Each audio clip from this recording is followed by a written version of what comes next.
So let's take a look at what we're gonna discuss today. So the webinars today is all about how can we co-create creative community-led actions in our respective cities, towns, and regions. And for that, we've designed a kind of interactive format session for today. It's around 2 hours. Let's see if we need the full time or not. It depends a little bit on the flow of today.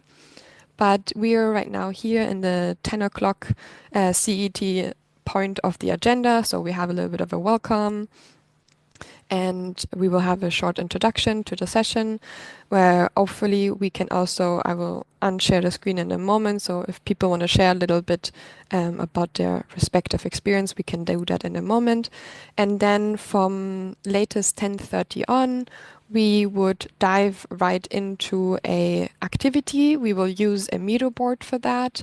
That activity will be hosted by me and is mainly around the topic on how do we find actually creatives when we do want to work with creatives in our activities locally in our regions. Then we will have, after the session, a conversation round. We will talk about what worked well, what didn't work well.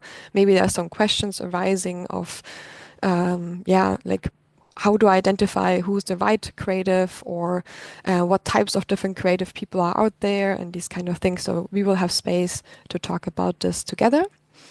And then the next part of the session at 11:15 more or less is co-hosted by Janina that already introduced herself in the beginning, is when we have identified our creatives or artists or designers that we want to work with, how do we best reach out to them?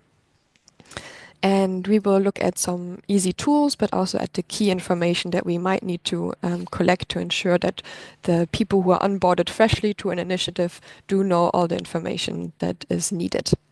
And then in the end, we will have like 20, 15 minutes just to have a collective reflection session, a closing, a moment to share again, maybe additional questions that we might have or desires or opportunities that we might identify in our regions for working with creatives or having a specific case maybe that we want to discuss as well. Then why do we do this session today? I truly believe that working in an interdisciplinary and collaborative manner is super beneficial when we're working around complex topics like citizen science or data. This is not always something that is super accessible for broader communities or citizens. And a lot of the work we're already doing as citizen observatories. But I think if we are engaging with creative or art communities, we can really bridge gaps between of maybe not so accessible knowledge or formats that are maybe sometimes more challenging. And as well, I think we can always benefit from making things that reach broader audiences in a playful manner, in a maybe original way, in a very inspiring way that climate change and big topics such which we are experiencing through the poly crisis maybe feel less of a burden on our shoulder, but more we feel maybe more engaged to actually participate in being an agent of change in that process. So that's why we think working with creatives and art communities can be super beneficial, both for us as a citizen observatory, but also for the broader communities that participate in the activities that we might be planning. Just as a brief example of big communities that are actually already working in that intersection between citizen science or futures of food or intersections of digital fabrication and crafts, there's one big community that I will always kind of reference in these kind of conversations through the City Ops project's timeline is the distributed design community. This distributed design community has more than 3,000 creatives all around Europe that are actively working towards better futures through their design or creative practice. And when we are sometimes challenged by who to find and who to work with and how can I actually engage with creatives, we as for the City Ops project as Fab Lab Barcelona, we try to support you through, for example, initiatives like this to find creatives that we can work with. Of course, this is just one of many communities of designers or artists that are very likely very open and excited about working in an interdisciplinary arts and science field. But yeah, I'm really happy always to share this. So later on, when I share the presentation, you can also find a link down here in this slide, so you can take a look at the district design platform specifically in case you're inspired by also some of the activities that maybe some of these designers are doing for your initiatives. Then, if Oscar is ready, I would hand over to him. He's physically sitting right next to me, so I'm looking over to the right. And then he can give a brief introduction to the background for the specific webinar that is based on the Citizen-led Action Toolkit. Well, hello everyone. Thank you, Jess, for the introduction. Sorry, I was a little bit late when I got to the office, and but now I'm here. So yeah, just to briefly mention. What we're going to talk about today is part of a larger work that we have developed as part of CityOps, and it is this toolkit called Citizen-led Action Toolkit, which basically aims to provide tools that are not necessarily technological, but that give us the empowerment or the the tools that help us take action when we're working in environmental topics. So with the focus mostly with working with creatives. So the idea is that there might be ways of capturing data, analyzing it, making it get to politicians and so on, but that might not be always the best path. And we have seen that well, we all like sensors. We have to capture we like capturing data and so on and collecting evidence. But sometimes there's a shorter path to impact, and that doesn't necessarily mean collecting data. And this is well, one of the ways that we thought at the beginning of the project could help us do that. And we bring in the creative collective to help us shape, yeah, whatever sort of action that we would like to implement. That being either awareness raising or maybe some sort of physical, like doing some action in the public space and so on. The content is structured in 4 different sections, basically helping brainstorm ideas, working with creatives and bringing them into the collective, implementing those ideas, and then reflecting on how everything went. And for each of those sections, we provide different tools that help on well, the group, either just a closed group or a group with, let's say, creatives to do that process. The toolkit is also online, so I'm sharing here with you the link on the chat in case that you also want to check it out, but also you have it in the presentation in the link that you see there. And maybe on the next slide, we have a small broader view.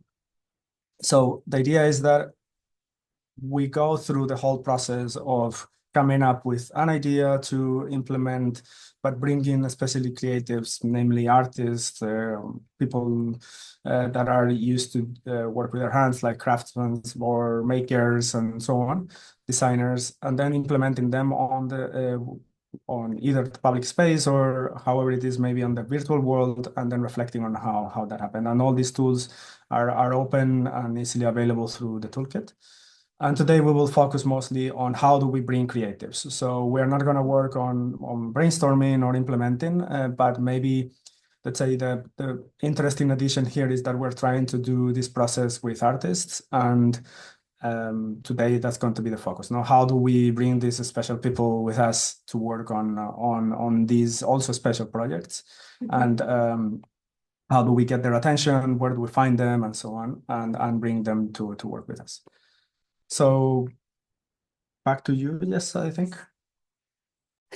Exciting. Thank you so much, Oscar, for the introduction. We're gonna, in a moment, jump right into this first activity that will be in Miro board. So maybe I can ask Janina already to also share the link to the Miro board in the chat, so you can already dive into that space. But before we're going to do the activity, I want to do just a quick sharing round between the participants. I see we're already 25 people in this call. So before we go into Miro board and maybe read different parts of that, I think it would be nice for us to have a moment actually to talk with each other. And then later on, we will do the second activity that you can see here. This is how to reach out to creators. How do we bring them to our space and share information with them? So I will stop sharing my screen for a moment, and then I would give a session, a little, let's say 5 to 10 minutes, depending on how the flow is. I see a lot of people here that are not part of the City Ops team, and I would just love to hear from you. Have you already worked with artists, designers, craftspeople in the past? Are you a craft person yourself, even like you're working maybe hardcore on the science and data aspects, but maybe one of your passions is arts and crafts on the side? So before we go ahead, is anyone confident enough to break the ice and share a little bit about their experience? And also a possible thing that you can say is, I've never worked ever with creative people, and that's why I'm here today. So I will leave the floor to anyone who feels confident to share. Tony, is this a session, a moment that you want to share as well? I see that you gave a thumbs up. Yes. Yeah, my speaker is out. My name is Tony, but my email account is InnoTony. That means that I do a lot of innovations. I have done for all my life, but now I'm a little bit older. So I have a lot of experience with innovations, with finding people and doing things. And I usually find that one of the main things is indeed what are you going to do and how is the impact going to be. So I'm very curious about that. I've got some ideas on how to do it, but I would like to hear from other people as well. And the other thing is, of course, where do you find the funds to do this? Because there's always funds involved, and where do we get those? But I'm very happy with this meeting and this session. So that's Amazing. Thank you so much, Tony, for breaking the ice. Is there anyone else who would like to share? And I think some of the things, maybe later on, this is a very much of a peer environment. So, Tony, you will be able to share the experiences of maybe the innovation projects that you've been part of, but maybe there's another person that has already worked with creators, and so you can kind of engage more on this kind of end. But yeah, anyone else who would like to share?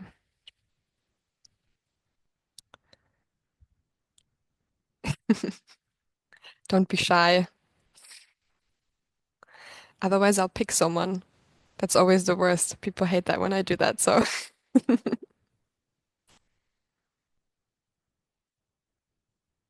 Salvatore, please go ahead. Okay, so can you hear me? Yes, Yeah, we can. Thank you. yeah, thank you, and thank you for organizing and coordinating all these very nice and useful activities from below. I am Salvatore. I'm part of the research group in geography here at the University of Padova, and together with our association that is mainly formed by young students and young researchers, we are working here in the city in and around the urban sustainability with a special focus on air quality and urban heat island. So we are, since a couple of years, yeah, we are in this mood of testing devices involving citizens, also because here in Padua we have a very, I would say, active dimension about social environmental issues, especially about the incinerator that we have here, a new plant, and also because of the phenomenon of urban heat island and climate extremes. So we are mainly working with different devices from OpenSeneca, that is an open source for air quality, but also other citizen-based low-cost sensors. So I'm very happy to be involved in City OBS together with Sofia, that is working with us here in Padova. And concerning creative actions, we had some experience of counter mapping together with the Orango Tango collective from Berlin here in Padova. We get involved with some collectives that are basically working on the rights of homing, housing. So they were mapping together with us empty houses. Here we have a lot of phenomena that are shared together with other cities about gentrification, short hosting with Airbnb, and so as a university city, we are also in crisis in terms of housing for students and for normal people. So we get involved in this creative action, basically about counter mapping. So by using counter mapping and social mapping, basically moving in around neighborhoods to look for empty houses. And beside, we are setting right now a social mapping about urban green areas that are under soil sealing processes because of urbanization. That's all. Amazing. That's all. That's amazing. It's a lot. Super exciting. Thank you, Salvatore, for sharing. Super happy to hear that you already have some experience of maybe working specifically with this community that is a creative action community. But yeah, maybe some more opportunities today that we can discuss of how to involve other types of artists and designers in our work to do similar activities as you've done. Is there anyone else who would like to share?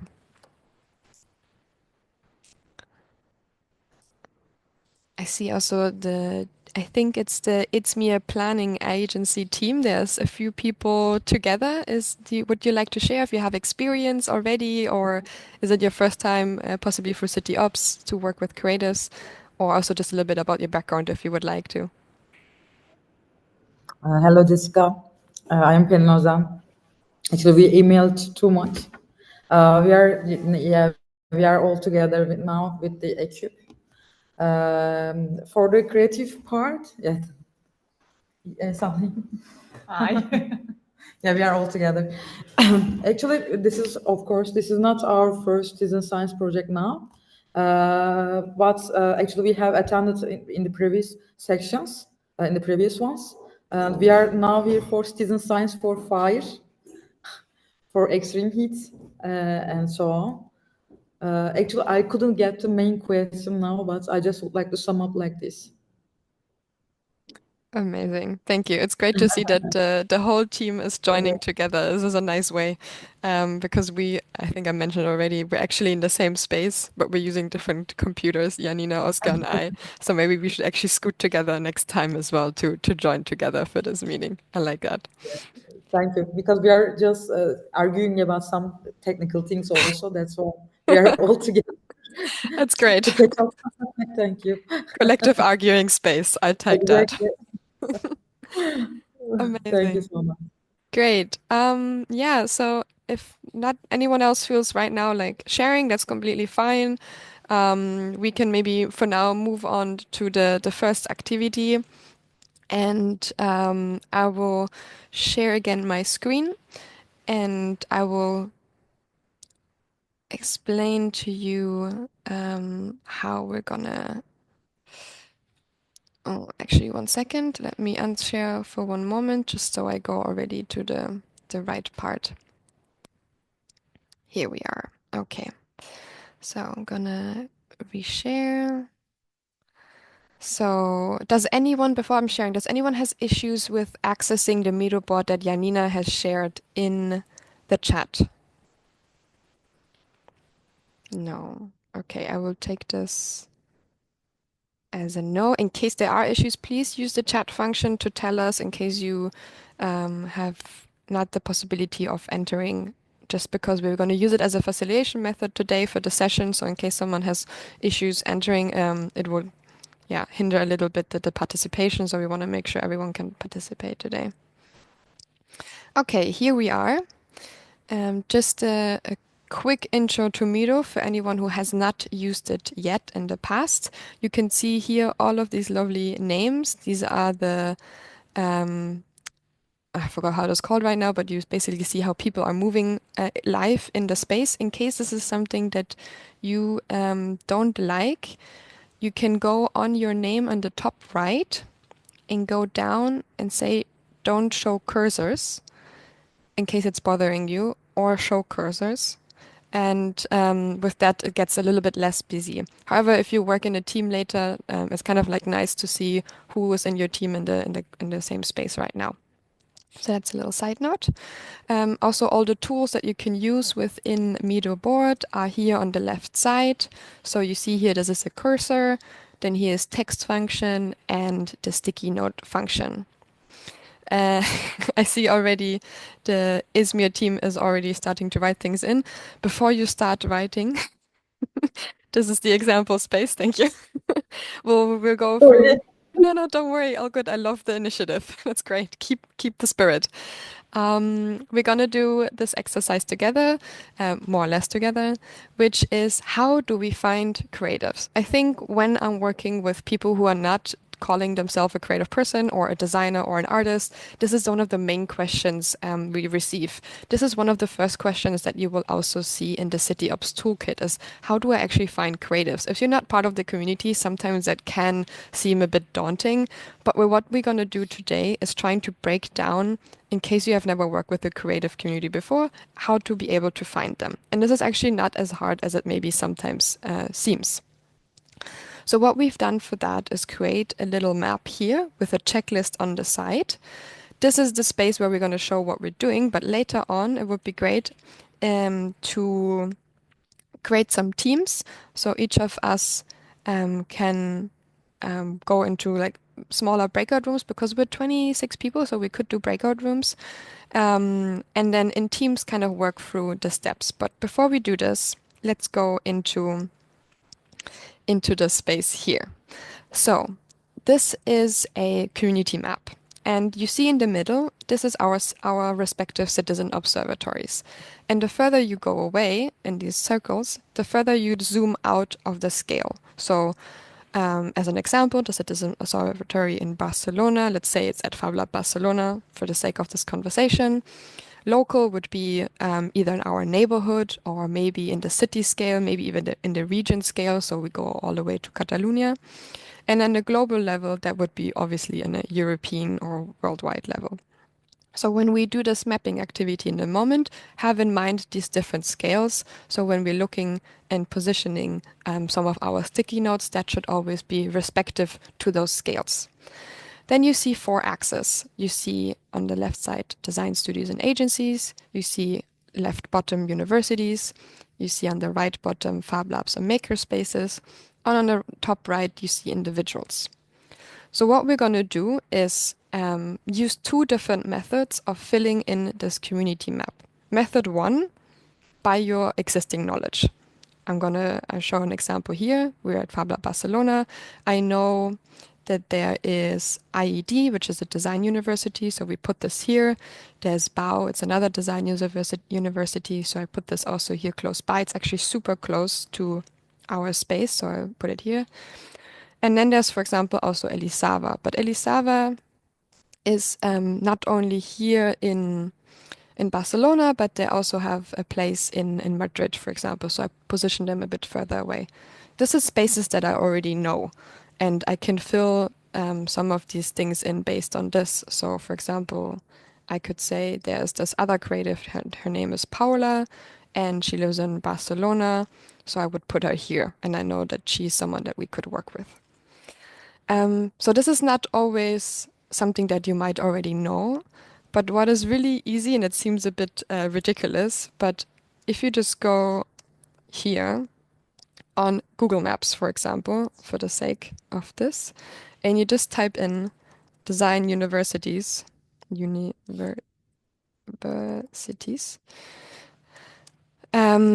will find already, just because Google is incredible with collecting tons of data, here some of the design universities that are in Barcelona. So for example, IED is one of the ones I've mentioned. Here's Elisava. Over here, there's a technical, there's BAU. So in that way, we can also say like design agency, for example. You can already start finding businesses, organizations, maybe even art associations. This is mind my typos.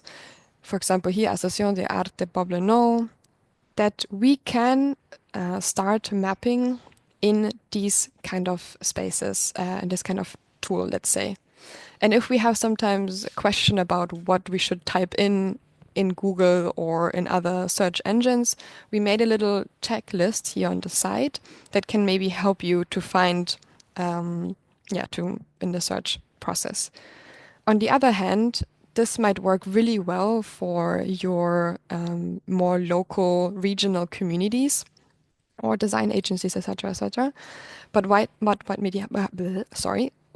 be a bit harder is to find more global networks that have local nodes, because this type of data is a bit more, challenging at times to find through a general search function like this. So what we've done on the side is create an extra little checklist that is can help you to find nodes of existing communities in your region. So as an example, I was mentioning before to you the district design platform, but there are also other types of maker spaces or creative and productive hubs like, for example, ECHN. I'm just going to share that as a quick example.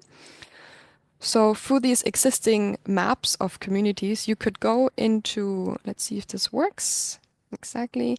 You could go into their website and then check for Spain, which now it moved again, and see what kind of co-working, creative hubs or productive hubs are in the region that we could possibly work with. So 1 second, just going back here. So this should be also a way of helping you to find nodes for potential collaborations. So for the first activity, I would kind of stop sharing. I would love to put us all in different breakout rooms. So we could do, I would say, 15 minutes more or less to share a breakout room between us. I would assign them randomly for the sake of this conversation. I think it's nice to get to know new people. And then each of the breakout rooms should find one space on the bottom of the Miro that you saw where there is the Miro bot. I'm going to maybe share this again just so you know what I'm talking about. Each breakout room group should find a space here.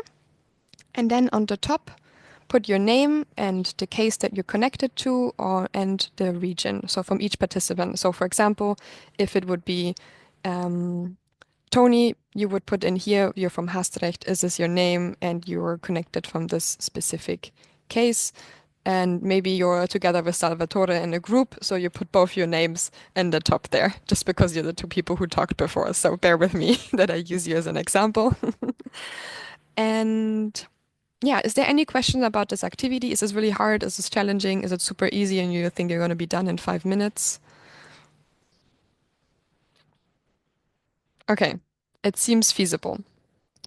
So I would assign automatically, and also co-hosts will be probably in some of the rooms.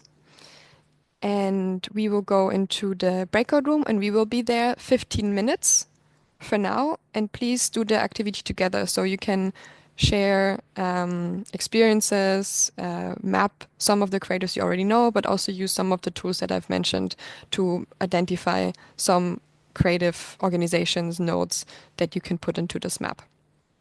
Okay? Amazing. I'll see you in 15 minutes. And I'll jump around to see if you need help. I just wanted to see if everything's going well for you. Yes, Jessica. So we are all trying to find creatives in our own region and add it to the map. But also someone was asking if I can share the screen. Sure, if you want. But it's not, I'm It doesn't not work? allowed. Ah, okay. I'm so sorry about this. If you want, let me just give you, maybe I can give you, dun, dun, dun. I cannot give you co-host function, but I can share my screen if that helps. Does it work? And then you just guide me through wherever you want to go. Ah, great. Yeah, we are group 2. And then Salvatore asked to share the screen. So is it because you cannot access the Miro board yourself, Salvatore, or because you had a question?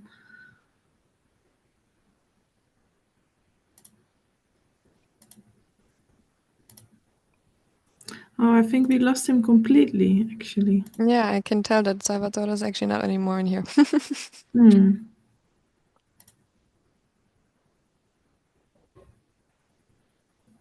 Oh, I think then we have a question for the group. Do you prefer this if the screen is shared, or is it okay without? Doesn't For matter. me, it's okay if we work directly in the Miro.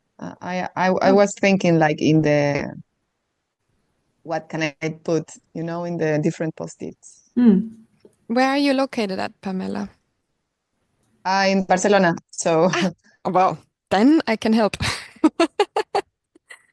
No, but I think we can all do the mental exercise, maybe for our respective locations. I know in Barcelona there's tons of design universities, so opportunities for us, for example, to work together with creatives for citizen-led actions. As always, like do a collaboration with a design university with a specific grau, I don't know how to say this now, but like a specific pathway of the journey. So, for example, imagine at Fabla Barcelona, we're hosting a master that is called Master in Design and Emergent Futures. So, there would be an opportunity to do through a seminar, a collaboration, to create a intervention in a plaza, in a square, to make people aware of the noise pollution of that square. That's an example, no? So then you could put that university as, for example, BAU or similar in there as an opportunity for a collaboration, as an example. But yeah, Tony, how is it? Sorry, Pamela, sorry. Go ahead. No.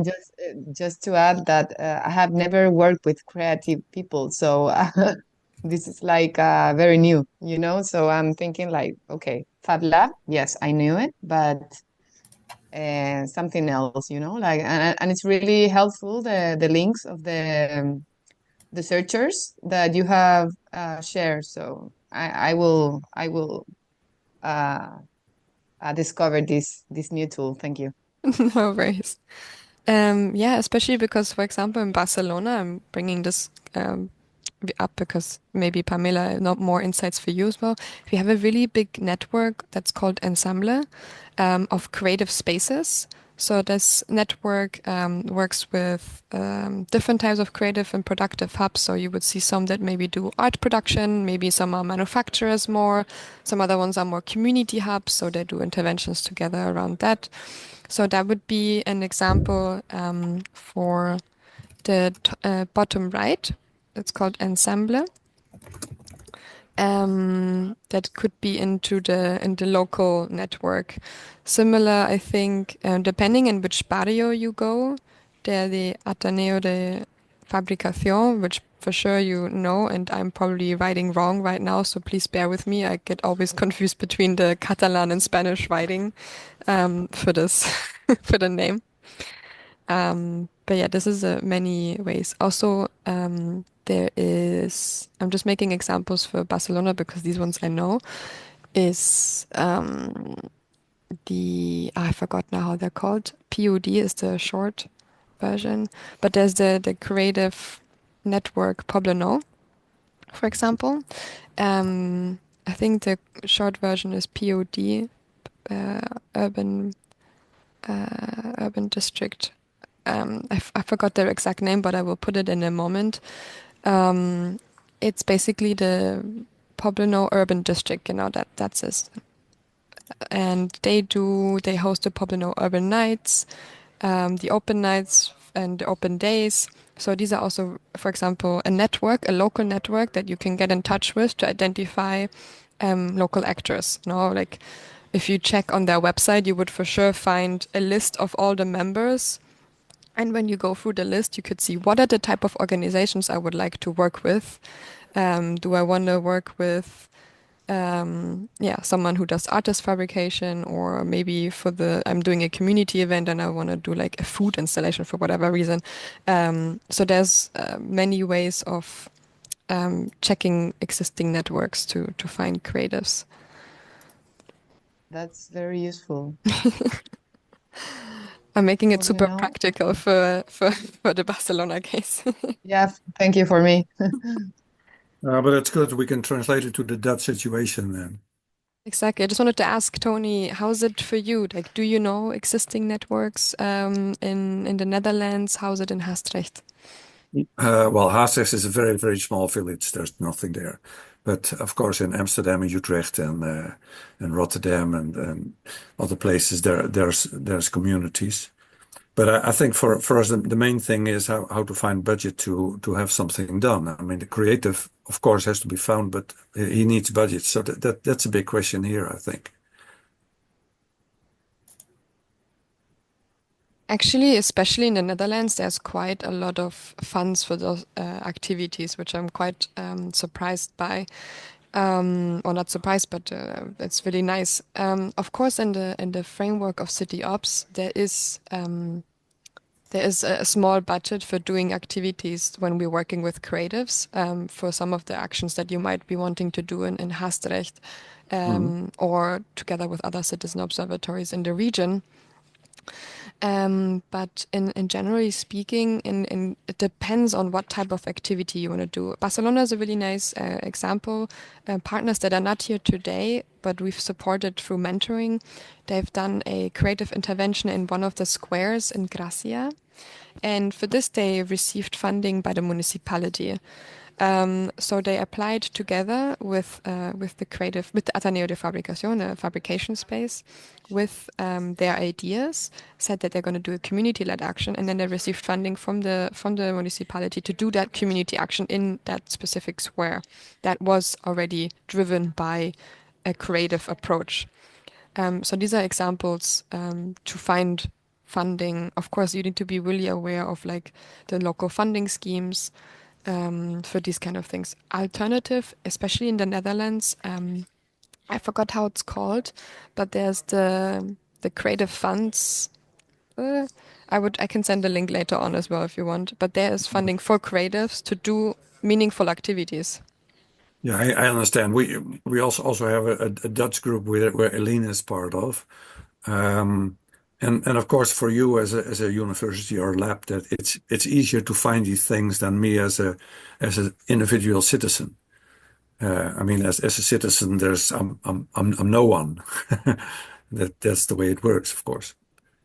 But that's why collaborations are key when we're doing activities. It's all about finding the right organizations that you can collaborate with. Imagine you going to an organization or design university or etc. and be like, I have an idea of how we can create this intervention. And I want to work with these 2 or 3 organizations together to bring this idea to life. Yeah. Yeah. So, and I think especially I'm sharing now an example from Munich, from Germany. I went there to a design university, and we had often individuals or companies or organizations coming to us and saying, we would love to work on XYZ project or problem with this community in this neighborhood, but we need creative forces to create that intervention. And that was often an individual person. And then we did it through the seminars together. Yeah. Okay. So that's an option, and I would not, how do you say that? Put it aside, because there are always opportunities. I think it's just about finding the right people to work with locally.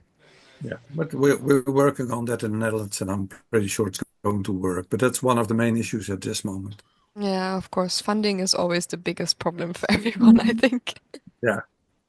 And Thuis, how is it for you? Did you work with creatives already? No, we didn't. And the main problem is time. What do you mean with the time? Like in the time of your availability, of their availability? Availability of time and the amount of people are working on it. And funding, of course, is dropping to 0. So we are based to private money, and that's impossible.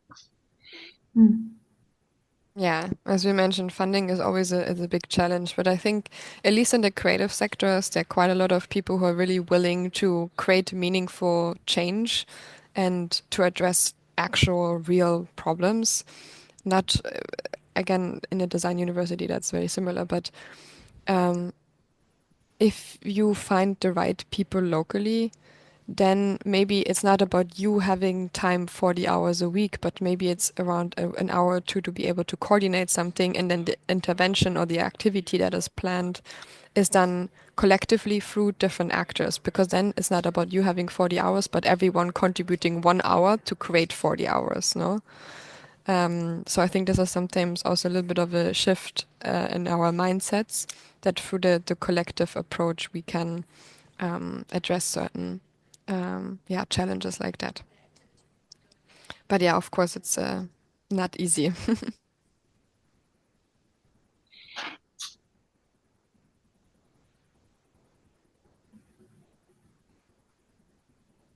Is do you know any like there's in your network, you said you never worked with creatives before, but would you know who to reach out to, or maybe you know a colleague or friend that works already connected to an art association? How is that for you, besides the challenge of time and funding? Yeah, I was thinking maybe an idea from Barcelona. Well, I think this is for everybody. Is I don't know the name, but the residence, the artistic residence, that I know that there are places uh, in Barcelona, a few ones, and also I have friends that works at art galleries, and I don't know, like I'm thinking um, in voice, but I maybe these are places that where we can reach this kind of artist. Yeah, absolutely. Hanga is one of those artistic residency spots in Barcelona. I don't know if you know about this one, but it's a great opportunity, especially because these types of spaces work, um, for example, on the intersection of arts and science. So you would see a lot of kind of projects that come out of that spaces from Hanga. Yeah, I will We, add also yes. the La Escocesa, Yeah, that that's a I think great that, space. yeah. Also, there's La So Clandestina. I don't know if you know that place. which one? La Clandestina. No. It's in the same neighborhood as a name, same, really close by. I put it there. We're already running out of time for this first activity, but thank you so much for sharing your experience and also the challenges you're facing. And I will just go to the main room so we can call everyone back into the main room. Yeah. Yeah, thank you. Thank you very much. Um, Thank you all so much for this really nice sessions. I was in breakout room number 2 with Tony, Teos, Eileen, and Paloma, if I remember right.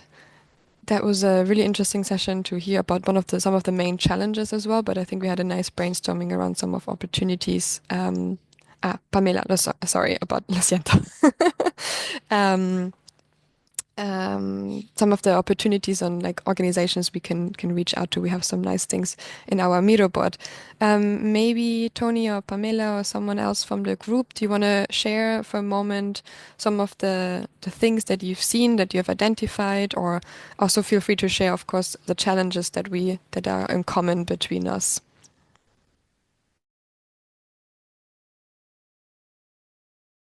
if you feel like it. Yeah, sure. Tony, if you don't want, I can do it. Um, well, in the Miro, it was very challenges because I have in my case I haven't worked with creative in the project, so we were like thinking in out voice. So in the exercise we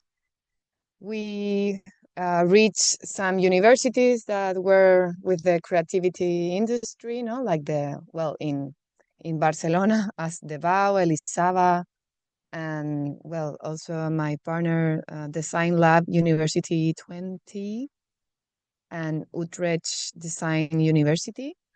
And I think we focus more in the part of the Fab Lab and maker spaces. And we were talking about these artistic residence places that we named some of them in Barcelona, and also these places where it calls also in Barcelona Ateneo de Fabricación, where people go to make manual work, so you can meet or make network with a lot of artistic people and or normal people. So yeah, I think I can add this information. Thank you, Pamela. Yeah, and of course, it was also mentioned from both Theo and then Tony that, of course, the allocation of time from ourselves, but also from the creatives, is maybe a challenge at times.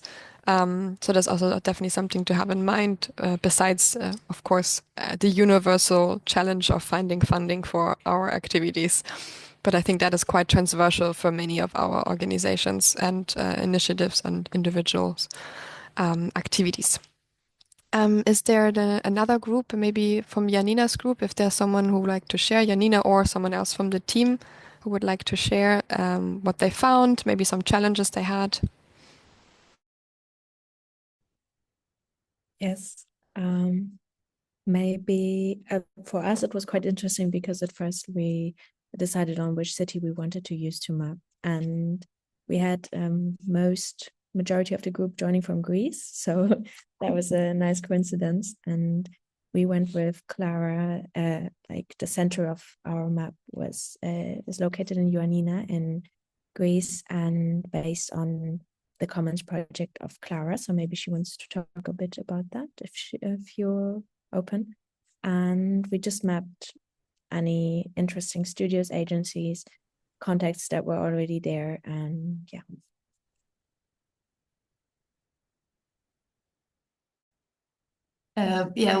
We use the case of Ioannina, because at Ioannina we have this Ioannina Commons, which is an association which is part of one of the case Alliance of City Ops. And I was just mentioning that we do have a quite vibrant creative and crafts and artistic community in Ioannina. First of all, because we do have two schools at the university. One is the School of Arts, and we also have the School of Architecture, which is quite working on local heritage activities. We do have a Fab Lab in Ioannina. We also have some co-worker community in which are involved a lot of architects and also creative people. And also I was mentioning that as part of the member of the Association of Commons Ioannina, we do have a lot of various profile, including some of our crafts community. And Ioannina is quite well known for the craftspeople community. There's a lot of workshop working on silversmiths, for example, and jewelry. We do have a lot of individual people having workshops. And so there is something going on with the crafts and creative activities. So we try to map a little of this during this activity. Thank you. Amazing. That's so nice to hear. And personally, I feel really always connected to Ioannina, because actually from the studio design, and I assume this is how you are connected to that as well, the P2B Foundation is located there. So this is a really direct connection. Yeah. And also, I'm 100% sure you know that Habibi Works is there as well. And it's a great space where a lot of great art production and works are happening as well. Very nice. So exciting. Thank you so much for sharing, Clara and Janina.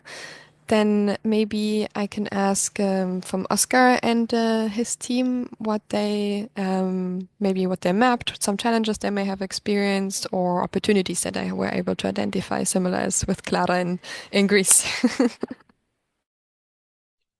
All right, I'll share a small overview and then I'll leave let the participants talk about their particular cases. So we had we didn't focus on one particular location, but we actually had people from Turkey, from people from Czechia, and from and Dublin, and also from Barcelona, although maybe with some technical difficulties to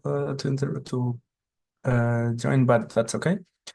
So we started talking about the different, mostly focusing on the local, but finding spaces on each of the locations. And we actually found quite a few different, well, we found out that Izmir is very vibrant in terms of Fab Labs, but also in our collectives. So probably Pelin, would you like to share a little bit what you found first?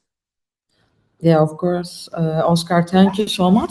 Actually, we divided these stakeholders or, our groups into 4 groups, actually, as you did before. In the Fab Labs parts, in Izmir, we have 3 Fab Labs. Fab Lab Izmir, Fab Lab Ödemiş, and Fab Lab İstek, which is under the university, Technical University, Izmir Institute of Technology. And in this in the left part, you will see the design faculties that contained in universities like İstek, Yaşar University, 9 Eylül University, and İzmir University of Economics. Also, it has design faculty.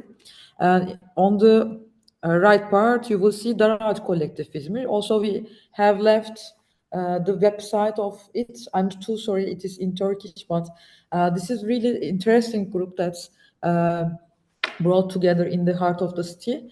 There is a very big leftover public space in Izmir, which is called Daraj region. In there, some artists group came there and they made a transformation into this public space in Daraj Collective in Konak, I would like to say. The other stakeholder was Alsancak Koruma ve Güzelleştirme Derneği. This is very active NGO in Izmir, interested in urban aesthetics, and they are working with some artist groups and academicians. Also, we are working with them. And on the left part, you will see Izmir Planning Agency like an advertisement, but we are also making some collective connections between artists, universities, and some public sectors, private sectors, and so on. That's why I would like to left the name of our planning agency. And in the global part, actually, those were local, stakeholders. Maybe Daraj Collective could be handled like local and global in the intersection of local and global connections. But also we are doing some horizon projects at Europe. We have many connections from the projects of Rivelio and Dut. I think that is all for now. Amazing. So nice. Oh, sorry. Okay. Thank you. Thank you. Very great. I wasn't sure if Oscar wanted to add something, but great. Well, thank you so much for sharing. It looks like you already really did a deep dive into how to find potential collaborators for your activities if you want to do some citizen-led actions in the near future. And of course, it's not only about finding them and knowing what their website is, it's also about assessing if this is the right organization that we want to work with, and understanding maybe their values and if they're the right fit. Sometimes these things are hard to identify just through reading their websites, so we always recommend to start conversations with those organizations. And if you want to start a conversation around, hey, let's do a citizen-led action in our neighborhood, then you need to start as well to communicate around it. And there's 2 ways. Of course, you can start the informal conversation in sense of just reaching out to Hunger here in Barcelona and being like, hey, are you interested in doing a citizen sensing residency program in the Poblenou neighborhood? I'll send an email and I start chatting with people. that's a very direct way, and of course needs time to sit down and write this email and review those possible organizations we want to work with. Another way is to utilize social media as a way of reaching to broader communities in our region or globally, to do an open call to bring creatives to our locations for maybe some of the activities that we're planning. Here again, we can go back to the topic of all of the networks that I've shared with you. But how to be able, or what information we need, and how to be able to do this kind of open calls to bring creatives closer to our initiatives. We'll do a second small workshop around this. And for this, I will hand over to Janina so she can share a little bit more about this, and I will share my screen. And in case you have any questions from the last session or for while we're going on with this session, feel free to use the chat space as well to drop any questions in there. I'll share my screen. Sounds great. Thank you, Jess, for the transition. So this is the crafty part of the workshop. Yeah, so basically we want to reach, the question is, we want to reach out to creatives through social media or any other platform, and how do we do that? And before we start with like designing a post or sketching something, see so we attract them, we need to map out all the key information. You can see here Jess is sharing her Miro board, and we start with this sheet that says what to say, and this the information there right now is like an example, but you can just put in what's interesting for you and necessary for your project.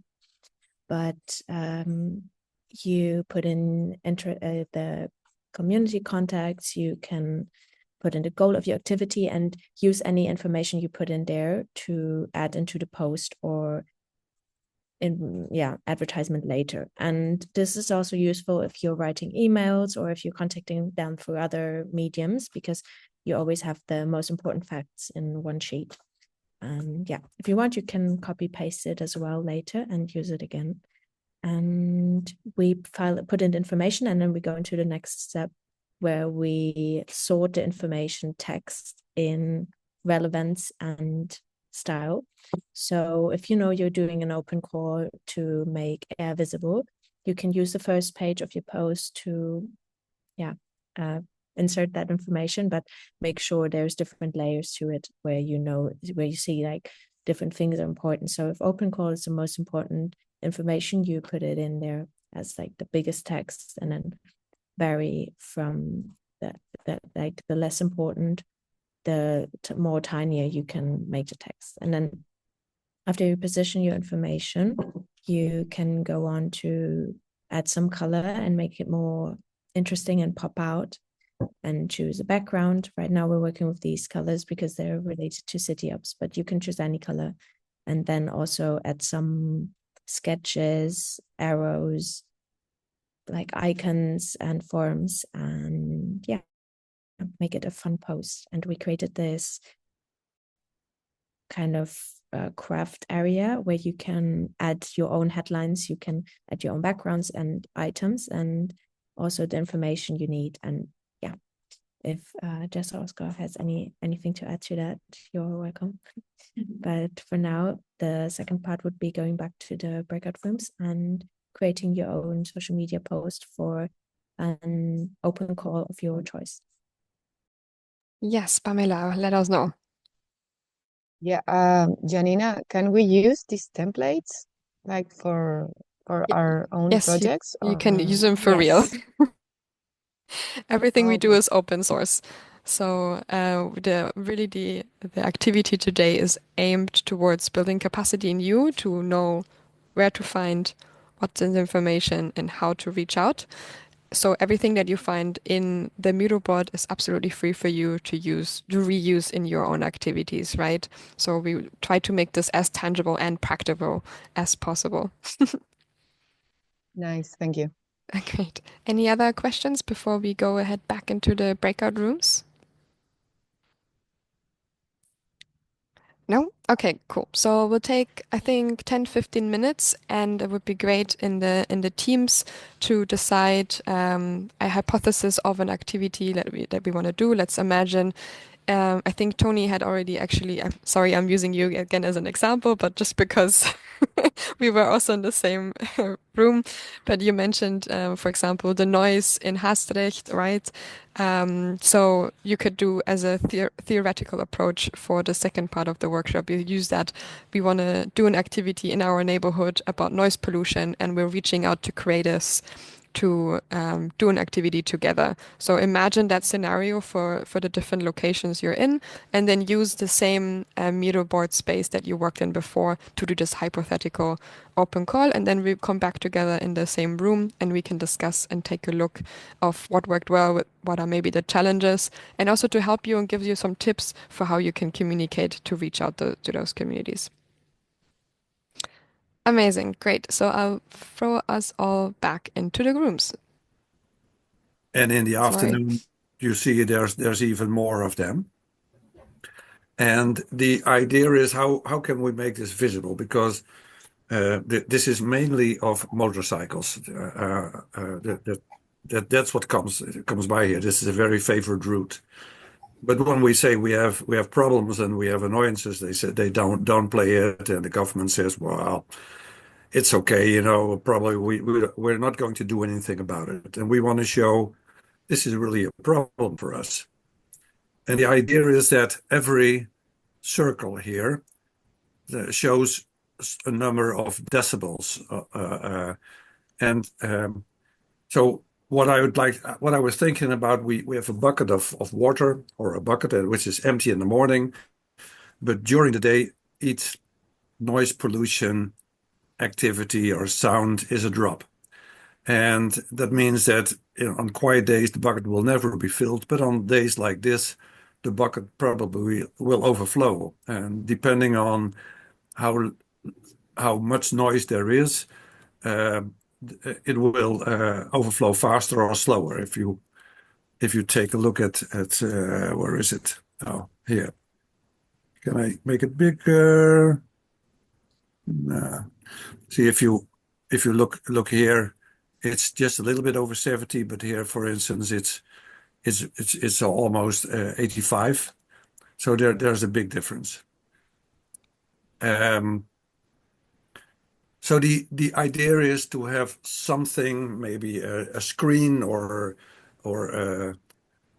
something else which digitally recognizes every noise level over 70 and drop to a bucket which will during the day overflow. That's the main idea. But I'm pretty sure if we think about this with a couple of people, we come to a better idea. But that's what the idea is now. And Tony, what about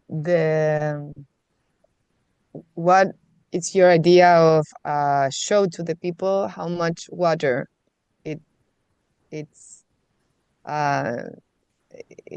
you are collecting with this noise, no?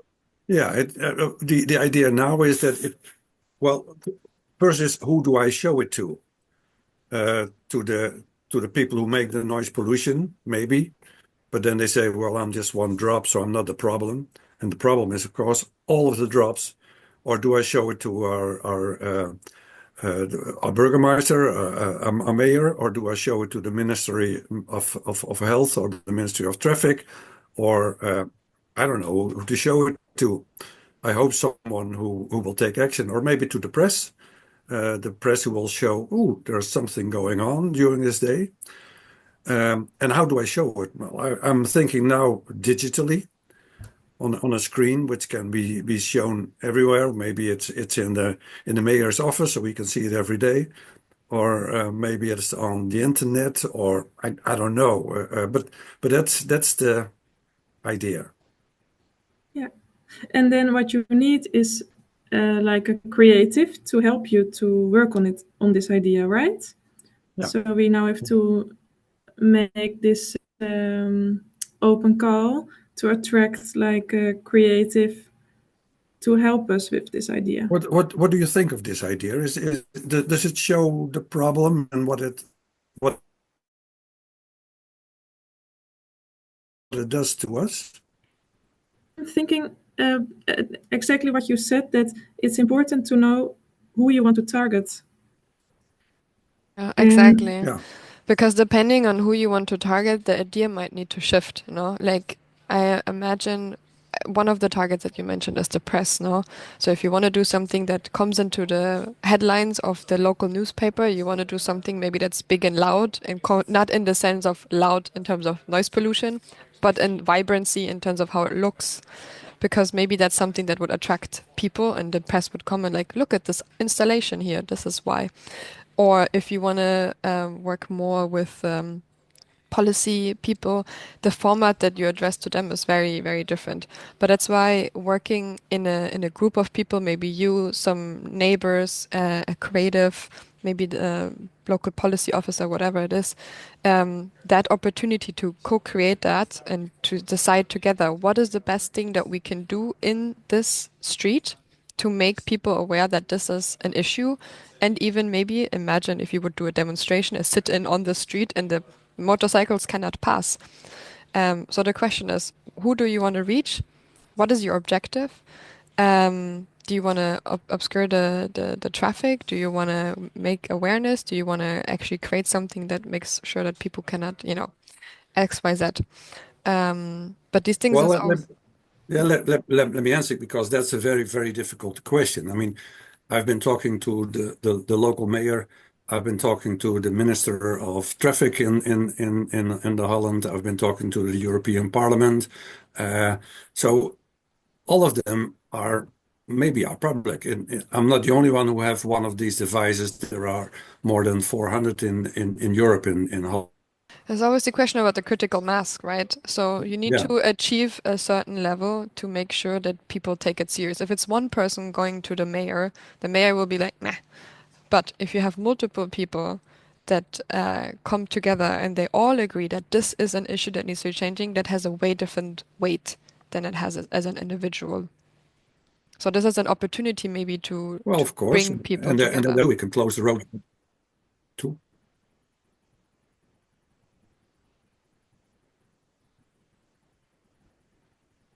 Tony, go ahead. Yeah, sorry.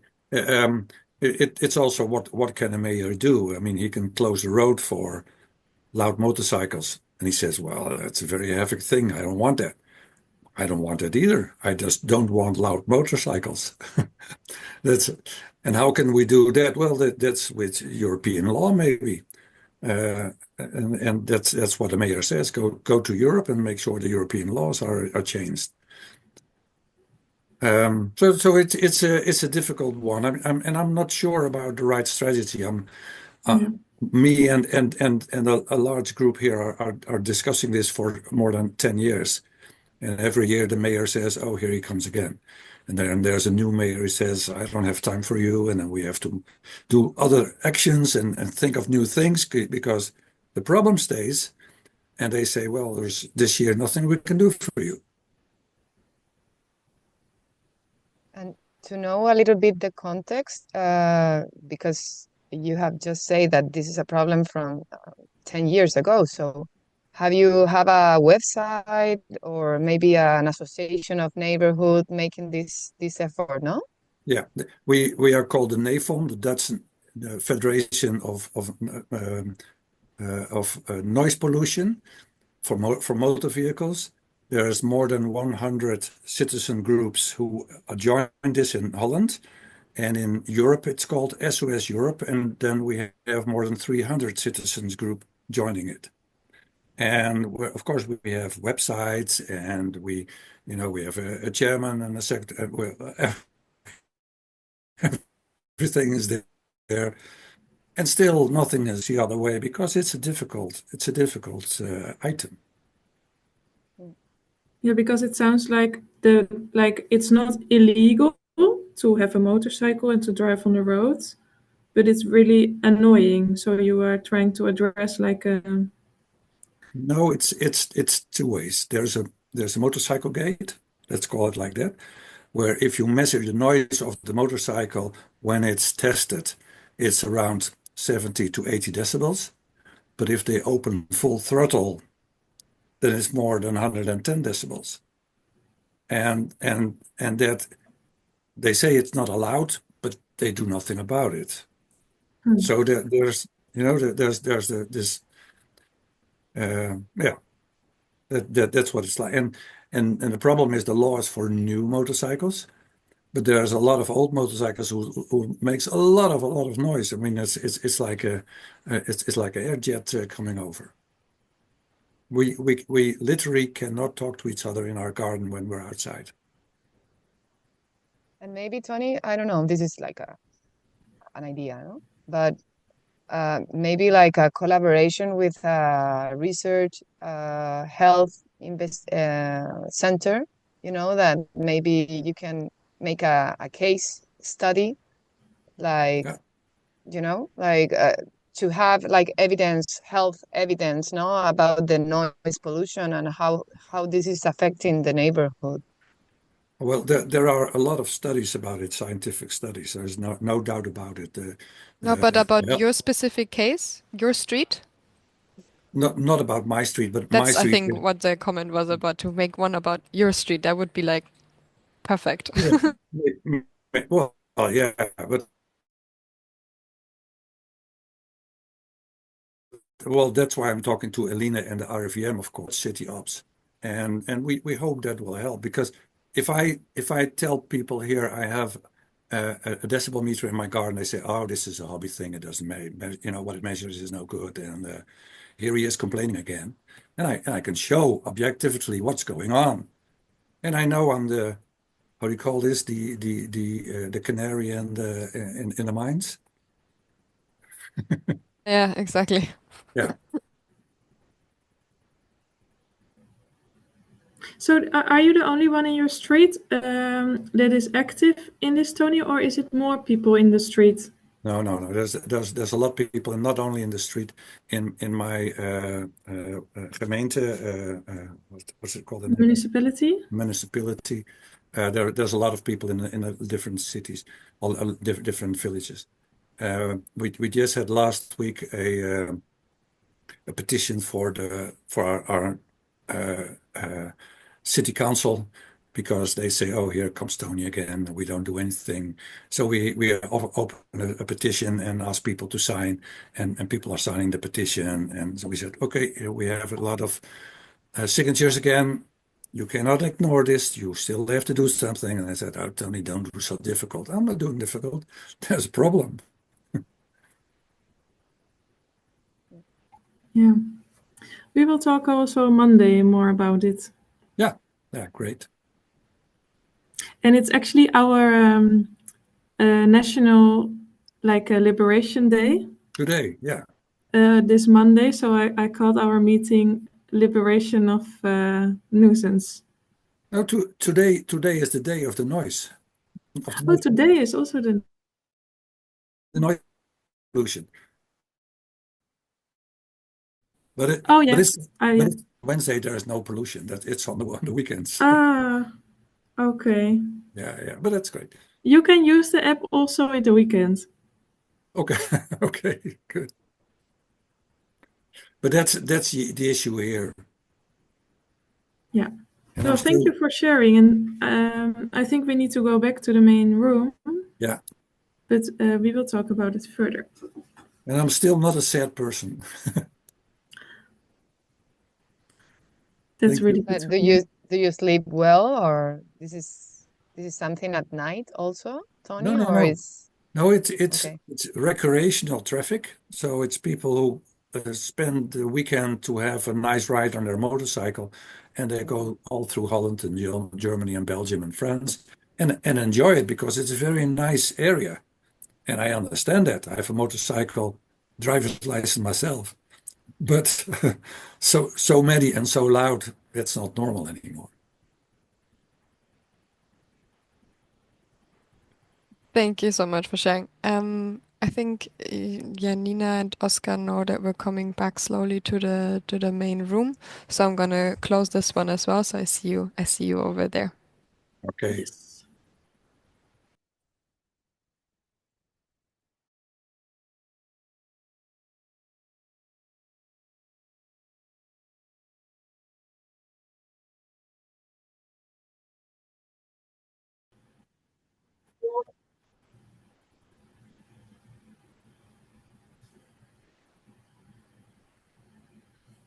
Amazing. So let's give everyone a little bit of time to come back slowly.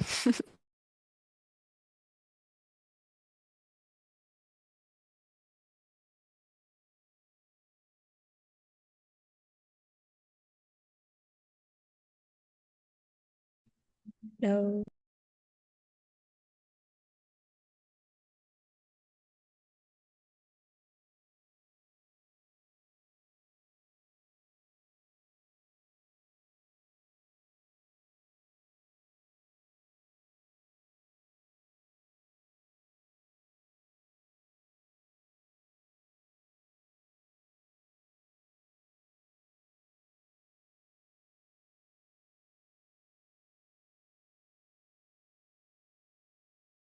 I am I got inspired by what Tony was mentioning in our group about Haastrecht, so I'm bringing in some of the ideas in our little Miro board.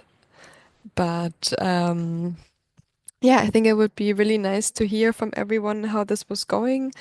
I know in our group we had a very in-depth conversation about the Hastrich case, but yeah, maybe we can go through the different groups. I don't know if Janina, would you be happy to share with your group first? If you want, Yeah. you can screen share as well.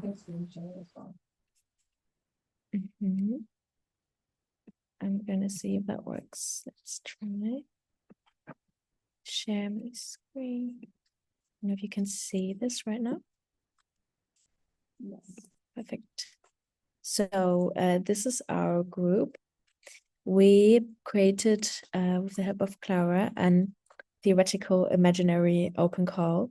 That's why I think it's probably different to yours, because we didn't have too much real information, and we just created this open call for common tree mapping to identify trees, share like pictures and areas where they are, and yeah, I think we focused more on the creative part and creating posts and seeing it's actually kind of difficult to map put all the information in one place, but yeah, I think it was quite fun, and also just the basis of what can be done, and then we can build upon that in the future. Amazing. I love it. Yeah. I'm gonna go back. Amazing. Anyone else from Janina's team who wants to share as well?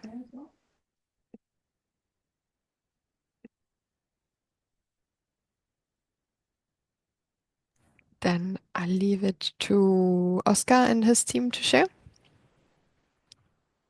Sure, I'll share my screen very quickly. So this time we focused on. Here. So this time we focused on the case in Izmir, and here, let me just make this a little bit smaller, and let me go back to the middle board. Exactly. So we wanted to raise awareness on the fire risks before the summer season. And in Izmir, the case is working on fires, and they want to before the summer starts, maybe engage creatives and collectives to design interventions in the urban space, and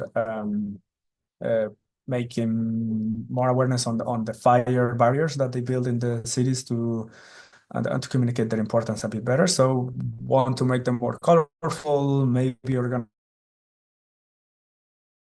an exhibition and have a small prize for mural, like maybe some graffiti and something like that, and then a small event with to communicate also on the topic. So that was a little bit the idea, and we came with this open call for muralists to help us put out the fires before the summer season, but with a little bit of graffiti in the mix. I don't know if anyone from the team would like to share something, maybe from Izmir or the rest.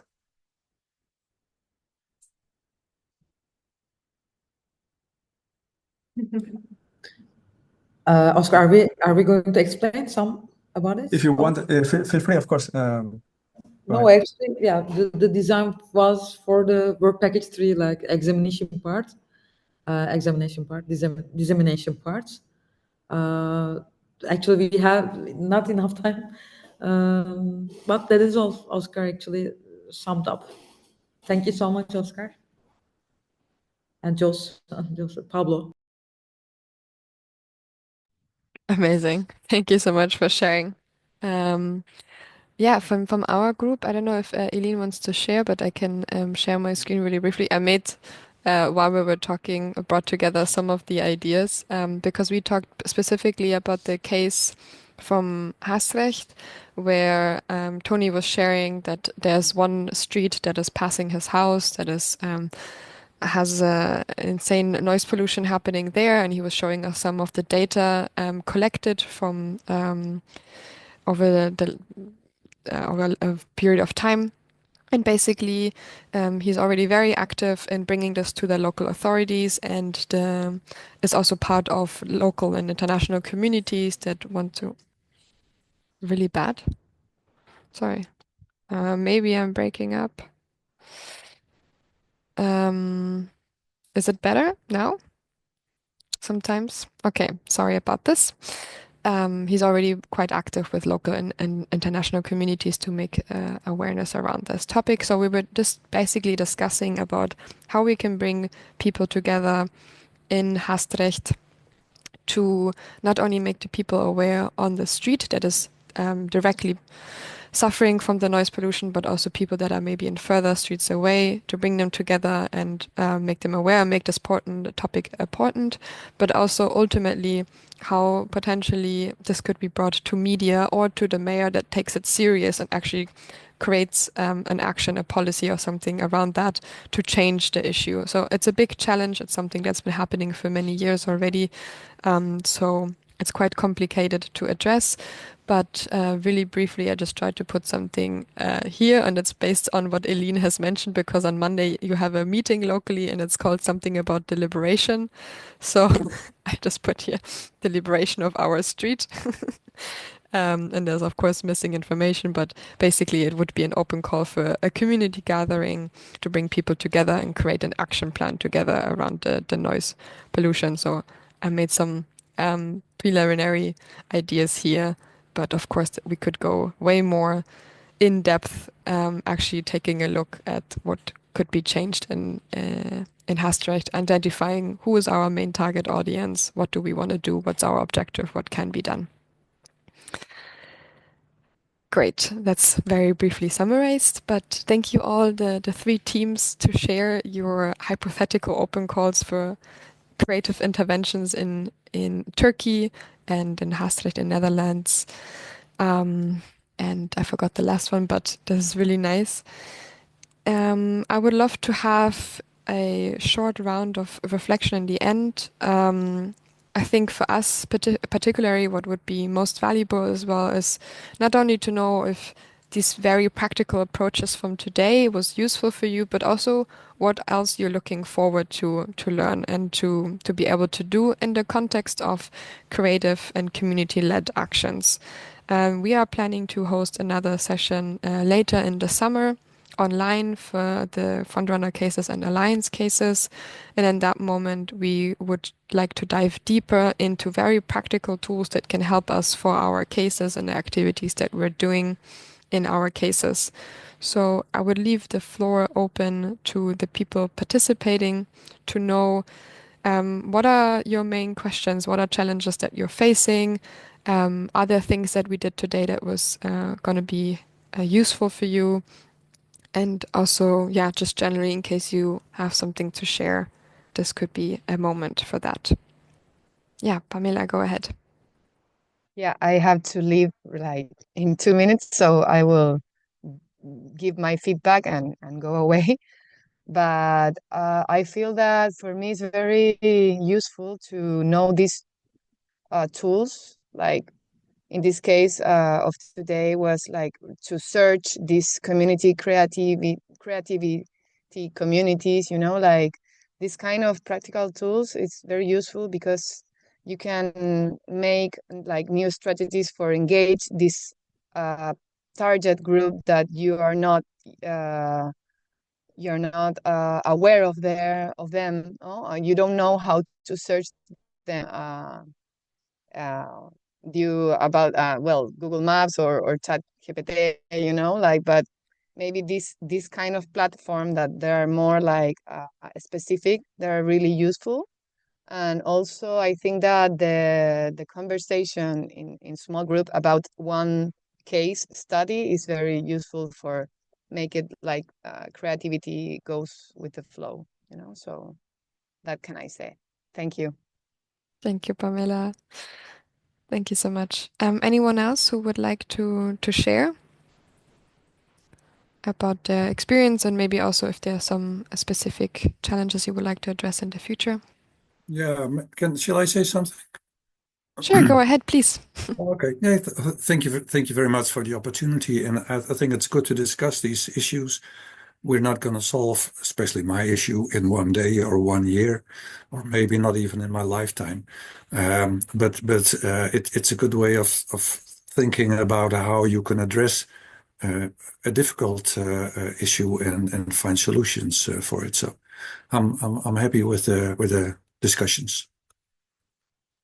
Thank you very much, Tony. Anyone else who would like to share? I don't know if Sophia from Padova, was it helpful for you, or do you identify maybe some other things you would like to do in the future and you need like specific inputs on in terms of creative activities in Padova? Yeah, so to be honest, it was the first time that I joined this webinar and this community, and for me it was really useful also to see, how this group is working, and I'm really looking forward into the future activities, as you mentioned, that in the summer there will be different ones, and I don't know, and we see how this collaboration goes. Thank you, Sophia. The Izmir team, how was it for you today? Is there something specific you're looking forward to in the future? Something specific you would like to address in our next session potentially? Thank you, Jessica. Actually, it was really nice to rethink about the creative things in Izmir, because we have many stakeholders, and from the side of creativity, it was really nice to rethink about it, and also for the citizen science, project that we are proposing now, it was also good to doodle on it. We are really thank you about it. Alan, we actually had some technical issues, but on the last email, we have the answers now, and we are really happy. Thank you so much, to you and Oscar and the team. Thank you. Thank you. Great to hear. Well, I hope that we can address also more challenges together in the future. Is there anyone else who would like to share? I know I'm calling out some people, but and some people have their video off, so I don't want to put them into an uncomfortable situation in case they do not want to talk. If not, no worries. Well, thank you all very much for attending today's session. It was super fruitful for me to hear what you're all working on, to hear a little bit as well, to see how you're mapping your local creative communities. And I hope that the session helped a little bit to bring those like sometimes very far away creative communities closer to us and see how a collaboration between different types of interdisciplinary stakeholders can actually be really fruitful for planning activities that we might be wanting to do in the next months.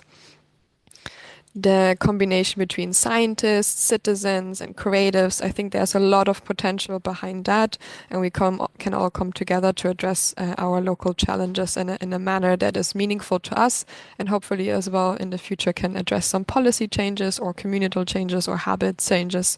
So that would be really, really nice to see how we can also support you in the next month around this specific topic. So feel free to reach out to us at Fab Lab Barcelona in case you have questions around citizen-led actions. After the webinar today, I will also send you the slides, the Miro board, and the link to the Citizen-led Action Toolkit. Just for you to know, we're currently working on the Citizen-led Action Toolkit together with Janina and Oscar and another team member to make it even more digestible, more accessible, shorter in format, so you can like access information quicker. But this is something that is happening over the next months. So hopefully by October, you would have a toolkit that is in the next stage and even more practical for you to use in your respective communities. Yeah, and with this, I would say thank you all and have a lovely rest of your day. Thank you very much.